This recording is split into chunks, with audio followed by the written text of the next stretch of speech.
কবি কার্তিক ঘোষের লেখা তুমিও বলবে। ভালো মেয়ে ঠিক কাকে বলে জানো? ভালো ছেলে মানে কি? তুমিও বলবে সহজ প্রশ্ন, মাপকাঠি একটি। যে মেয়ে পেয়েছে অঙ্কে 100, যে ছেলে ভূগোলে সেরা, তারাই তো ভালো, সবাই বলছে। হীরের টুকরো এরা। কাগজে ওদের ছবি ছাপা হয়, টিভিতে দেখায় মুখ। ওদের জন্যে আমারও তো ভাই আনন্দে ভরে বুক।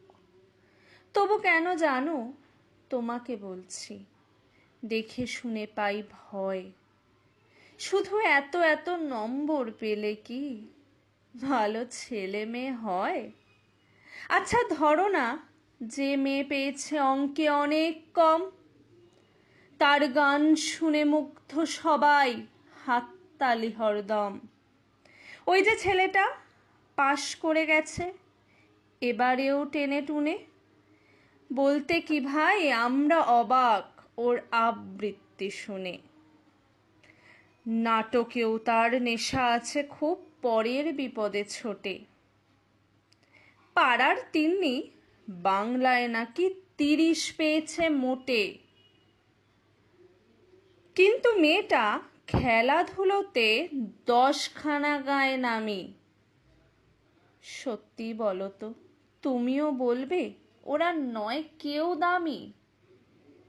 চাই যে অনেক ইঞ্জিনিয়ার, চাই আরো ডাক্তার, পাশাপাশি চাই শিল্পী, খেলুড়ে, স্নেহময়ী সিস্টার। কম নম্বর পাওয়া ছেলেটাই কারিগর বলি আজ। দেশটা গড়তে তার হাতে দেখো কত দরকারি কাজ। পরের দুঃখে কাতর জেমে মুখটি করেছে কালো। কম নম্বর পেয়েছে বলে কি বলবে না ওকে ভালো? অভাবের টানে কলেজে পড়েনি, ছোট দরমার বাড়ি। তবুও ছেলেটা বাবা মাকে দেখে, ভাড়াতে চালায় গাড়ি। তাই বলছি কি, শুধু নম্বরে হয় নাকি মাপকাঠি? ভালো ছেলে মেয়ে বলতে কি ভাই মানুষ চাইছি খাঁটি।